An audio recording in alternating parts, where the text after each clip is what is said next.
After Jacob's two sons, Simeon and Levi, destroyed Shechem, God told Jacob to move to Bethel, where he reminded him that his name had been changed to Israel. He then traveled to Hebron, but along the way, his wife Rachel died.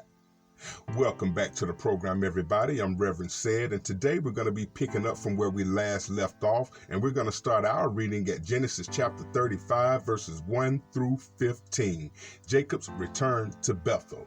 And if you ain't did it already, please go ahead and hit that subscribe button, like, share, and comment on any video on this channel. All right, let's get started with our reading of Genesis chapter 35, verses 1 through 15. God said to Jacob, "Get ready to move to Bethel and settle there. Build an altar there to the God who appeared to you when you fled from your brother Esau." So Jacob told everyone in his household, "Get rid of all of your pagan idols, purify yourselves, and put on clean clothing. We are now going to Bethel, where I will build an altar to God who answered my prayers when I was in distress. He has been with me ever since, and everywhere I have gone." So they gave Jacob all their pagan idols and earrings and buried them under a great tree near Shechem. As they set out, a terror from God spread over the people in all the towns of that area, so no one attacked Jacob's family. Eventually, Jacob and his household arrived at Luz, also called Bethel, in Canaan. Jacob built an altar there and named the place El Bethel, which means God of Bethel, because God had appeared to him when he was fleeing from his brother Esau. So after this, Rebekah's old nurse Deborah died. She was buried beneath the oak tree in the valley below Bethel. Ever since, the tree has been called Alan Bakuth, which means oak of weeping. Now that Jacob had returned from the Paddan Aram, God appeared to him again at Bethel.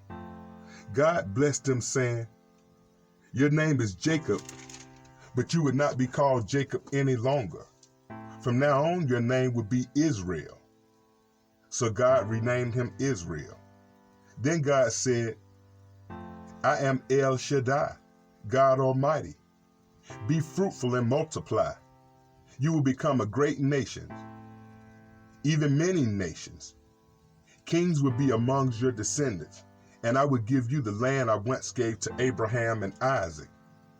Yes, I will give it to you and your descendants after you."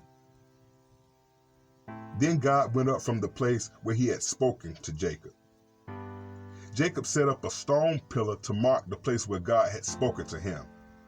Then he poured wine over it as an offering to God and anointed the pillar with olive oil. And Jacob named the place Bethel, which means house of God, because God had spoken to him there. Jacob ordered his household to get rid of their idols. Unless we too remove idols from our lives, they can ruin our faith.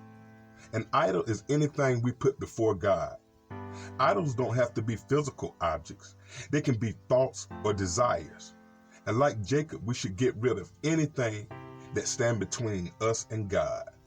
All righty, everybody, that's going to wrap up our reading for this morning. Join me on the next reading where we'll jump into Genesis chapter 35, 16 through 29, the deaths of Rachel and Isaac.